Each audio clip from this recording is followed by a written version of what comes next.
Hello students, I am Mohit Gupta. Welcomes to our Rhombus education classes.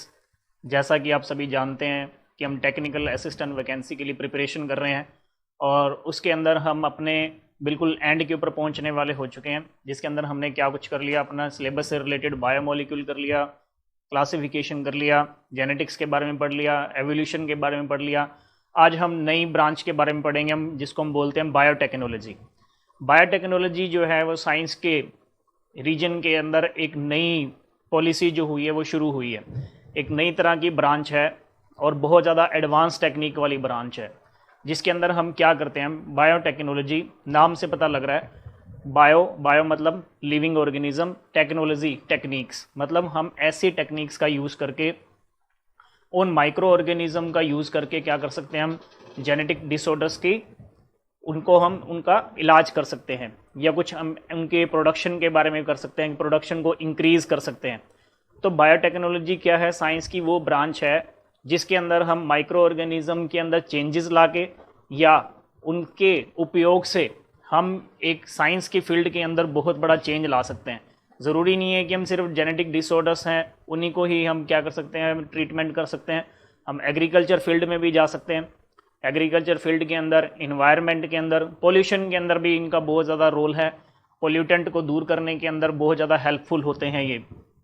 तो biotechnology के अंदर basically जो ये टर्मिनोलॉजी दी गई थी सबसे पहले कॉर्ल इरेकी ने दी थी। कॉर्ल इरेकी जो साइंटिस्ट थे, और बायोटेक्नोलॉजी से रिलेटेड इंडिया के अंदर और फॉरेन कंट्री के अंदर बहुत ज़्यादा ब्रांचेस हैं। तो आपसे यहाँ से क्वेश्चन जो आता है, बेसिकली एक ही चीज़ पूछी जाती है कि यहाँ पे जो टर्म दी थी वो बायोटेक्नोलॉजी किसने दी थी, और बायोटेक्नोलॉजी से रिलेटेड जो ब्रांचेस हैं वो कहाँ कहाँ पे है। जैसे इंडिया के अंदर पूछा जाए तो न्यू दिल्ली के अंदर है, हैदराबाद के अंदर है। तो हम देखेंगे पर्टिकुलरली कौन कौन सी ब्रांच वो कहाँ कहाँ पे रहे। बायोटेक्नोलॉजी के अंदर बेसिकली हम करते क्या हैं, जैसे हमने बोला कि माइक्रो ऑर्गेनिज्म जो हैं उनको हम यूज़ लाते हैं। तो कैसे यूज़ लाते हैं हम, उनके अंदर तो क्या है, कुछ ऐसे ना कुछ स्पेशल क्वालिटी वाले जीन मिलते हैं। हम बार बार बोल रहे हैं कि किसी भी एनिमल के अंदर हो, वहाँ पे क्या है, जो करैक्टर होते हैं वो किससे रेगुलेटेड हैं, जीन से रेगुलेटेड हैं। तो हम ये कर सकते हैं कि जो फंक्शन उस माइक्रो ऑर्गेनिज्म के अंदर वो जो जीन कर रहा है, उस जीन को उस एनिमल से हम डिस्ट्रैक्ट कर लें। क्योंकि जीन तो क्या है, बेसिकली डीएनए का ही पार्ट है। डीएनए के पार्ट के ऊपर ही जीन मिल रहे हैं। उस पार्ट को हम वहाँ से डिलीट करके, बेसिकली वहाँ से अलग करके, एक्सट्रैक्ट निकाल के, एक हम ऐसे बाहर कैरियर के अंदर डीएनए को वहाँ पे क्या कर सकते हैं, हम ऐड कर सकते हैं। और उस कैरियर को जिस एनिमल के अंदर हमने उस जीन का क्या करना है, इंसर्शन करना है, वहाँ पर लाके हम उसके प्रोडक्शन को क्या कर सकते हैं, हम इंक्रीज कर सकते हैं। जैसे मान लो कि हम विटामिन ए की बात करते हैं। राइस, जैसे आपने सुना होगा कि राइस जो है वो विटामिन ए डेफिशिएंसी वाले होते हैं, लेकिन एट प्रेजेंट गोल्डन राइस एक ऐसी वैरायटी आ रही है जिसके अंदर विटामिन ए जो है वो क्या है, इनफ अमाउंट के अंदर प्रेजेंट है। तो स्टार्टिंग के अंदर तो जो राइस जो प्रोड्यूस कर रहे थे प्लांट, उनके अंदर विटामिन ए की डेफिशिएंसी थी या इतने ज़्यादा इनफ अमाउंट के अंदर नहीं था। तो हमने क्या किया, एक ऐसे प्लांट या फिर ऐसे माइक्रो ऑर्गेनिज्म से उस जीन को एक्सट्रैक्ट के रूप में निकाला। जैसे कि बीटा कैरोटीन को निकालते हैं इसमें डैफोडिल प्लांट से।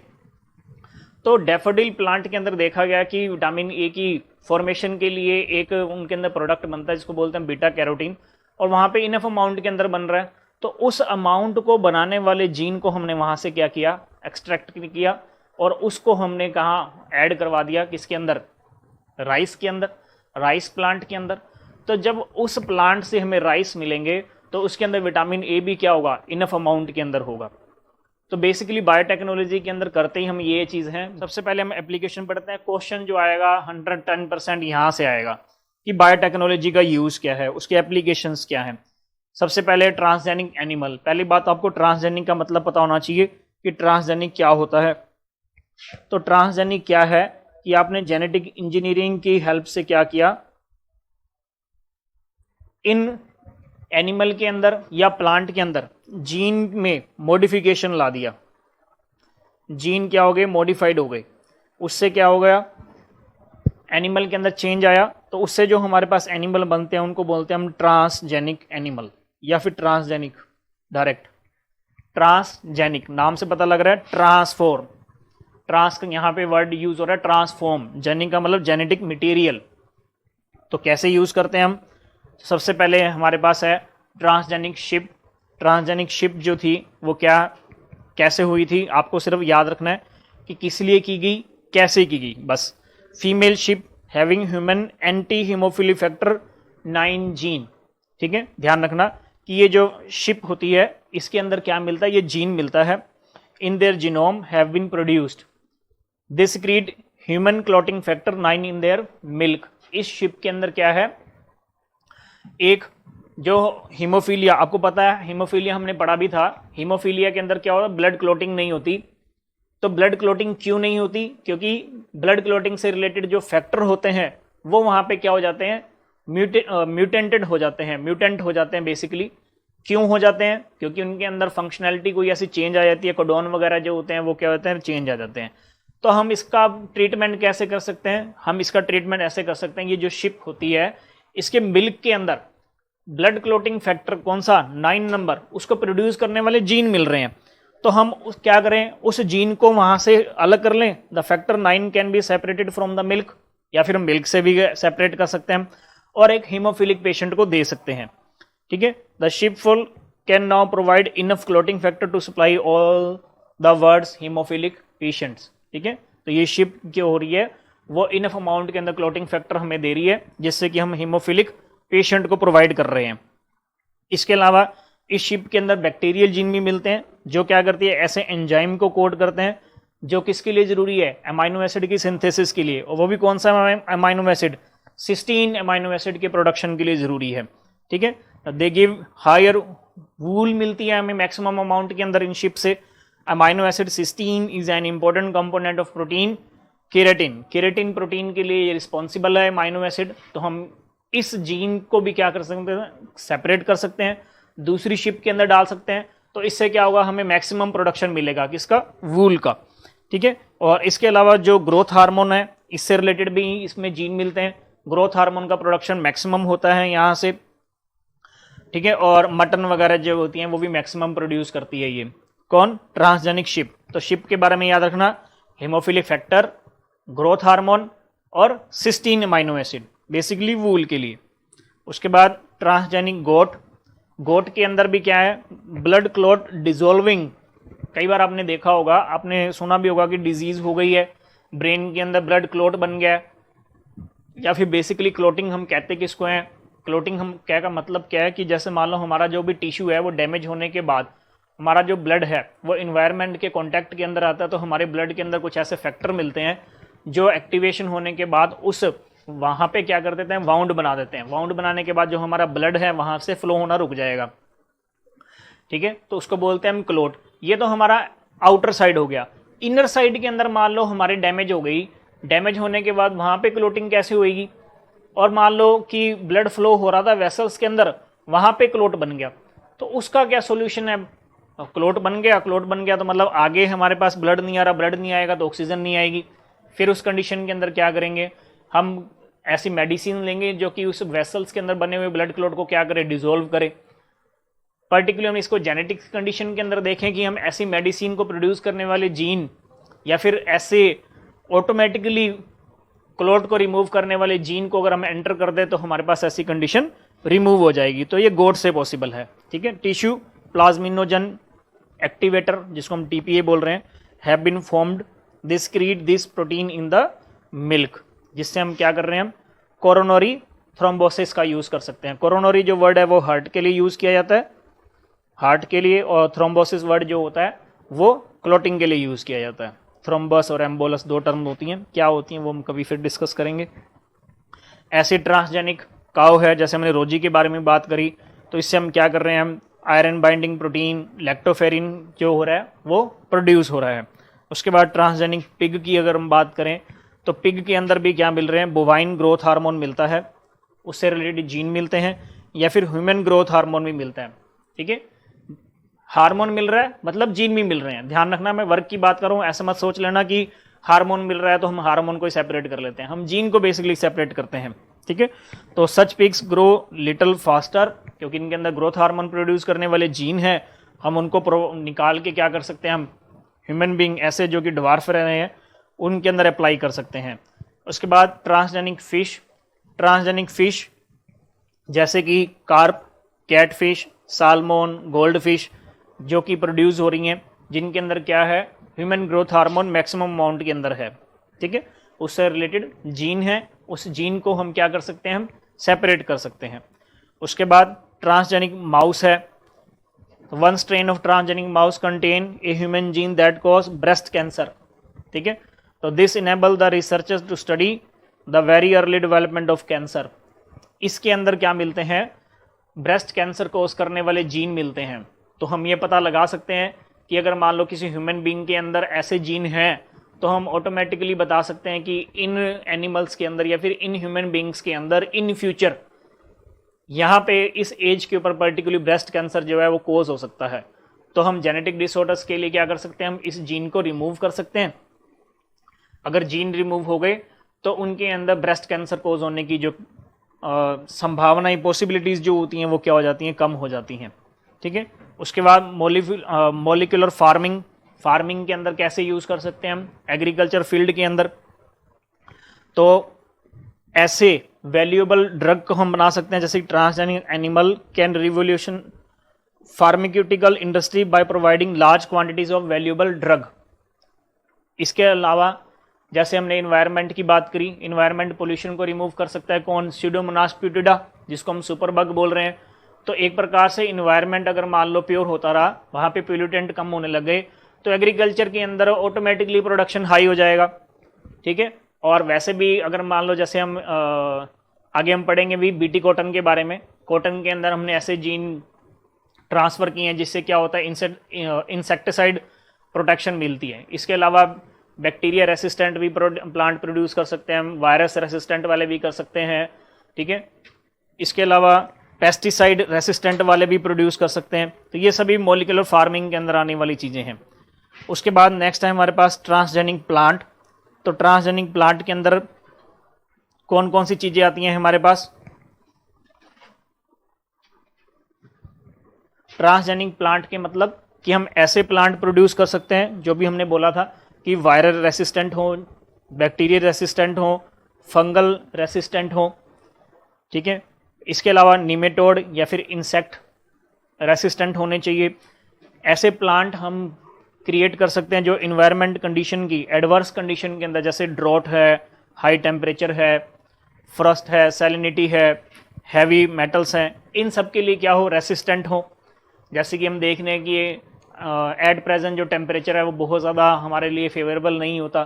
सर्दियों के अंदर सर्दी बहुत पड़ती है, गर्मी के अंदर गर्मी बहुत ज़्यादा पड़ती है। तो प्लांट के अंदर क्या स्ट्रेस कंडीशन बहुत ज़्यादा बढ़ जाती है। तो हम ऐसे प्लांट प्रोड्यूस कर सकते हैं जेनेटिक इंजीनियरिंग से या फिर बायोटेक्नोलॉजी से, जो क्या होते हैं इन चीज़ों के लिए फेवरेबल हो सकते हैं। हमने बात करी थी इंसुलिन, ह्यूमन इंसुलिन हमें क्या है प्रोड्यूस हो सकता है।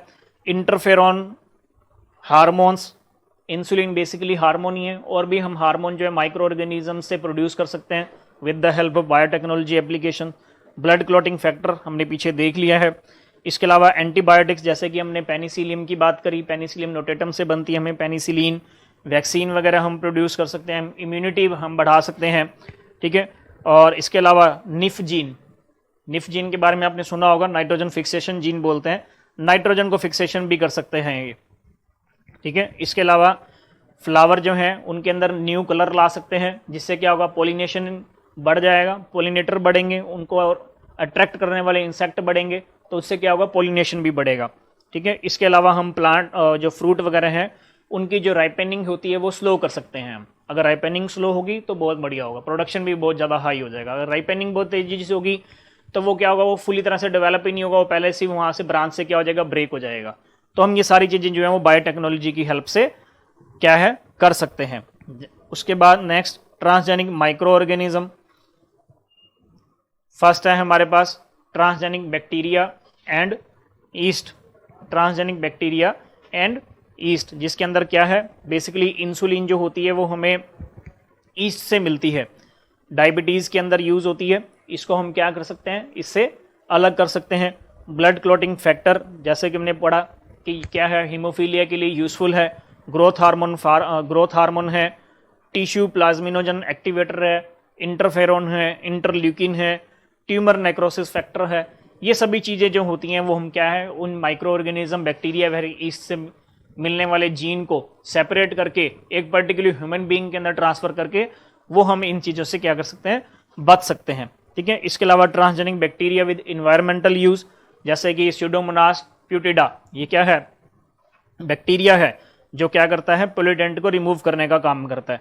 जैसे कि इन्होंने बताया कि डेंजरस केमिकल कौन सा, क्लोरीनेटेड हाइड्रोकार्बन को रिमूव करने का काम कर रहा है ये। डिग्रेडेशन ऑफ ऑयल स्पिल्स को काम कर, इनको डिग्रेड करने का काम करता है। ये बैक्टीरिया के अलग अलग स्ट्रेन है। उसके बाद इकोलाई, इकोलाई के अंदर क्या मिलता है, ग्रोथ हार्मोन मिलता है। इस हार्मोन को हम क्या कर सकते हैं, काऊ के अंदर जब इंजेक्ट करते हैं तो उसके अंदर क्या है, मिल्क प्रोडक्शन तो बढ़ता ही बढ़ता है। इसके अलावा बीफ आउटपुट भी बहुत अच्छा मिलता है हमें।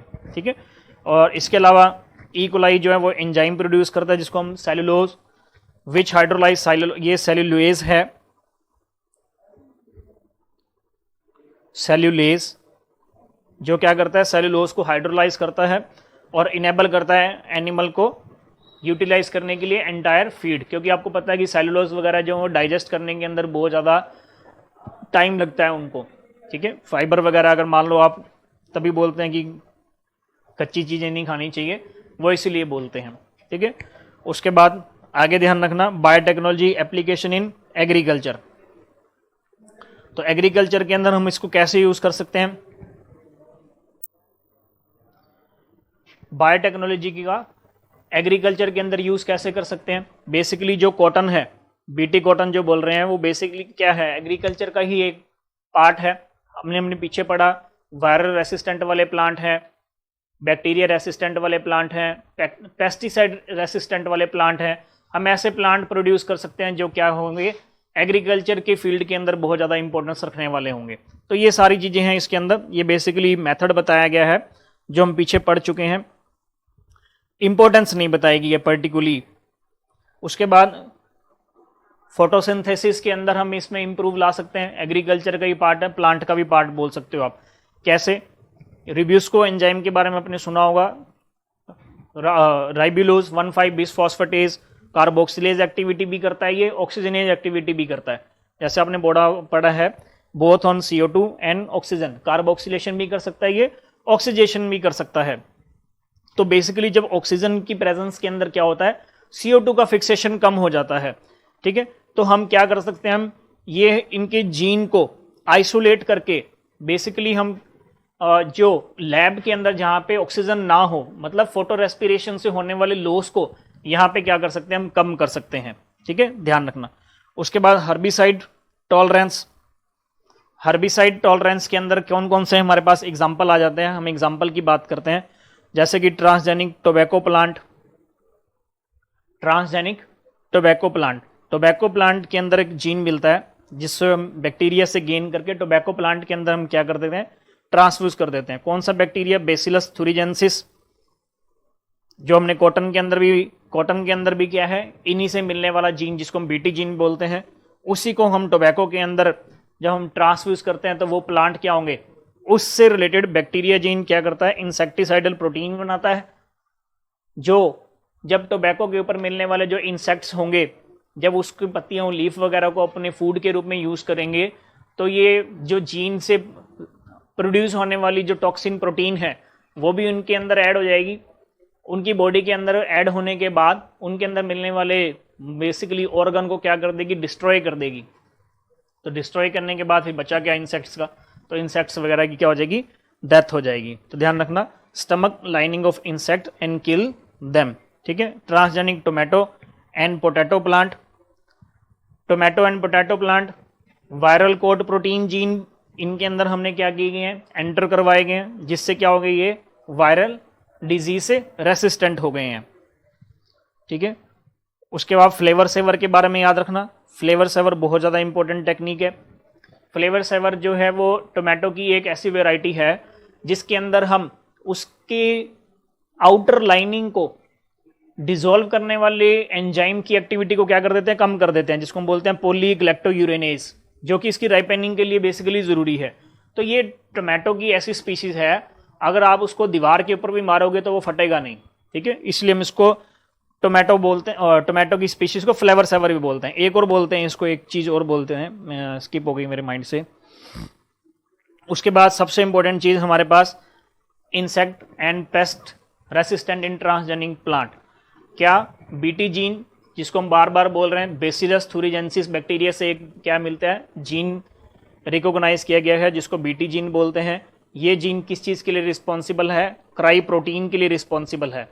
और ये क्राई प्रोटीन करता क्या है, जो इनके ऊपर डिपेंड रहने वाले या फिर इन कॉटन को किल करने वाले जो इंसेक्ट्स होते हैं, उनकी लीफ या उनके पार्ट को डिस्ट्रॉय करने वाले होते हैं, उनकी बॉडी के अंदर पहुंच के उनके ही ऑर्गेनिज्म को क्या कर देती है, उनके ऑर्गन को क्या कर देती है, किल कर देती है। ठीक है, थ्योरी याद नहीं करनी है आपने, क्या याद रखना है, बेसिलस थुरिजेंसिस के बारे में याद रखना है, और कौन सी protein toxic is a crystal, cry protein के बारे में याद रखना है। बस ये दो बातें याद रखनी है, बेसिलस थुरिजेंसिस, और उससे कौन सा ऐसा जीन हमने एक्सट्रैक्ट किया जो क्या बनाता है, क्राई प्रोटीन बनाता है। और क्राई प्रोटीन बेसिकली क्या है, एक टॉक्सिक प्रोटीन है, टॉक्सिन प्रोड्यूस करने वाली प्रोटीन है, जो क्या करती है, बैक्टीरिया या फिर इनके ऊपर डिपेंड रहने वाले जो इंसेक्ट्स होते हैं, जैसे कि लेपिडोप्टेरन, बीटल, डिप्टेरा, इन सभी के ऑर्डर के जो इंसेक्ट्स होते हैं, जब भी ऐसी कॉटन को अपनी फूड के रूप में यूज करने लगेंगे तो उनके फूड के साथ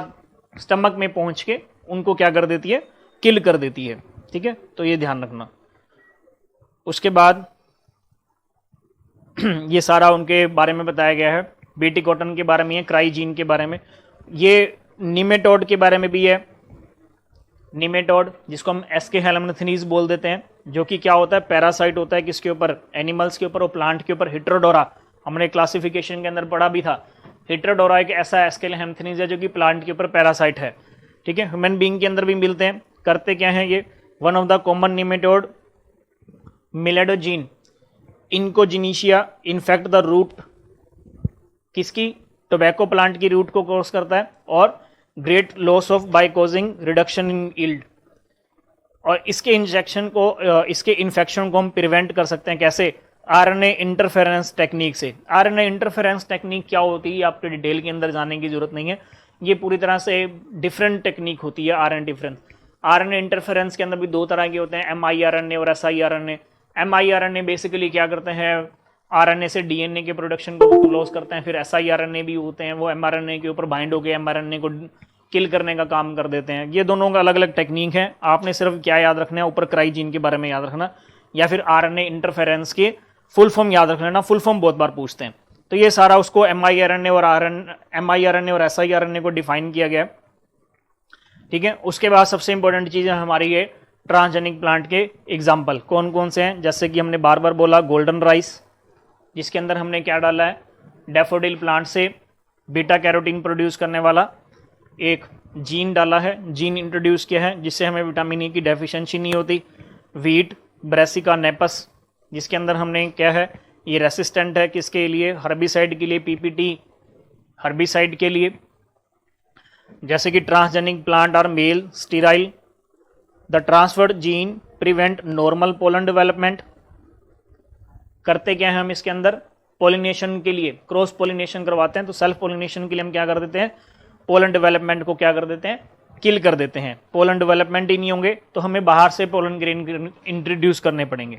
टोमेटो के बारे में हम पढ़ चुके हैं, फ्लेवर सेवर्ड जो टेक्निक है इनकी। पोटैटो के बारे में पढ़ चुके हैं, जिसके अंदर क्या हो गया, ऐसे पोटैटो हमने प्रोड्यूस किए हैं जिनके अंदर स्टार्च के कंटेंट बहुत ज़्यादा होते हैं। कौन से एंजाइम को हमने वहाँ पे इंट्रोड्यूस किया है, एडीपी ग्लूकोज पायरोफॉस्फोराइलेज जीन। बेसिकली इस एंजाइम को रेगुलेट करने वाले जीन को इंट्रोड्यूस किया, चाहे आप एंजाइम बोल लो चाहे आप जीन बोल लो, एक ही बात है। बीटी कॉटन के बारे में पढ़ चुके हैं, टोबैको के बारे में पढ़ चुके हैं, वो बेसिकली क्राई जीन से रिलेटेड ही है, काओपी ट्रिप्सिन इनहिबिटर जीन। ठीक है, और इसके अलावा बनाना, जिसके अंदर हमने एंटेरोटॉक्सिन जीन को इंट्रोड्यूस किया गया है। ठीक है, जो कि क्या करता है, edible vaccine to protect children against diarrhoea. Diarrhoea से अगेंस्ट वाले जो क्या है, ये ऐसी प्रोटीन बनाता है जो कि चिल्ड्रन के लिए बहुत ज़्यादा हेल्पफुल है। तो ये हमारे पास था बायोटेक्नोलॉजी के बारे में। अभी हमारे क्या रह गए, बायोटेक्नोलॉजी टूल रह गए हैं। टूल के अंदर भी हमने बेसिकली रिस्ट्रिक्शन एंडोन्यूक्लियस एंजाइम के बारे में पढ़ना है। ठीक है, तो हम रिपीट मार लेते हैं, हमने आज की क्लास में क्या कुछ पढ़ा। सबसे पहले हमने नई ब्रांच के बारे में पढ़ा, जिसको हम क्या बोलते हैं, बायोटेक्नोलॉजी। वर्ड जो दिया था कॉर्ल इरेकी ने दिया था। कौन कौन से इंस्टीट्यूट हैं जो बायोटेक्नोलॉजी से रिलेटेड इंडिया के अंदर प्रेजेंट हैं, हमने इसकी बात करी। उसके बाद बेसिकली हम बायोटेक्नोलॉजी के अंदर ब्रांच की बात करें तो हमारे पास यहाँ पे एक ब्रांच मिलती है जेनेटिक इंजीनियरिंग और एक बायोकेमिकल इंजीनियरिंग के बारे में बात करते हैं। इन दोनों ही टेक्निक्स या दोनों ही प्रोसेस के अंदर हम करते क्या है, जिस एनिमल के अंदर कुछ ऐसा जेनेटिक डिसऑर्डर है उसको हम रिमूव कर सकते हैं, या फिर हम ऐसे ट्रांसजेनिक एनिमल्स जो होते हैं वो प्रोड्यूस कर सकते हैं जिससे क्या होगा, हमारा जो प्रोडक्शन है वो इंक्रीज हो जाएगा, या फिर हम ऐसी मेडिसिन जो होती हैं वो क्रिएट कर सकते हैं, इन्वायरमेंट के अंदर यूज़ कर सकते हैं, या फिर एग्रीकल्चर फील्ड के अंदर हम उसको यूज़ कर सकते हैं। तो हमारे 5 स्टेप कौन कौन से थे? सबसे पहले हम उसको क्या करते हैं, ऐसे जीन को सेपरेट करते हैं। सेपरेट करने के बाद उसको हम किसके अंदर, होस्ट कैरियर के अंदर या फिर वेक्टर के अंदर हम इंट्रोड्यूस करते हैं। वेक्टर में इंट्रोड्यूस कर भी सकते हैं या फिर हम वेक्टरलेस टेक्निक का भी यूज़ कर सकते हैं। अगर हम वेक्टर का यूज़ कर रहे हैं तो हम फिर डायरेक्ट होस्ट के अंदर डालेंगे। अगर आप वेक्टरलेस से कर रहे हो तो रिकम्बिनेंट डीएनए बनने के बाद डायरेक्टली आप होस्ट के अंदर डाल के क्या कर सकते हो, मार्कर की सहायता से उसको हम सेपरेट कर सकते हैं। उसके बाद हमने बेसिकली इसके एप्लीकेशंस पढ़े, बायोटेक्नोलॉजी के अंदर क्या क्या एप्लीकेशंस हैं। पेस्टिसाइड रेसिस्टेंट है, वायरल रेसिस्टेंट है, बैक्टीरिया रेसिस्टेंट है। उसके बाद क्लोटिंग फैक्टर की प्रोड्यूस करने वाले हैं, डिजोल्विंग क्लोटिंग फैक्टर को रिमूव करने वाले हैं या फिर डिजोल्व करने वाले। टोमेटो की वैरायटी है, गोल्डन राइस है, इन सब के बारे में हमने पढ़ा।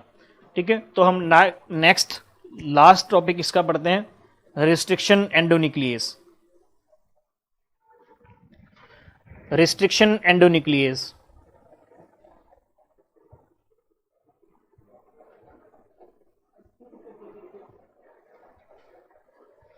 जिसको हम बायोसीजर भी बोलते हैं।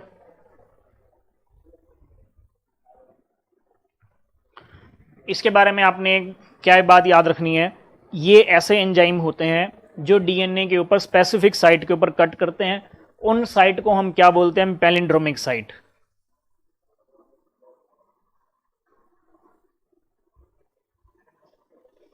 रिस्ट्रिक्शन साइट भी बोल देते हैं। पैलिंड्रोमिक साइट क्यों बोलते हैं, क्योंकि हमें यहाँ पे पास स्पेशल टाइप का सीक्वेंस मिलता है जिसको हम क्या बोलते हैं, पैलिंड्रोमिक सीक्वेंस।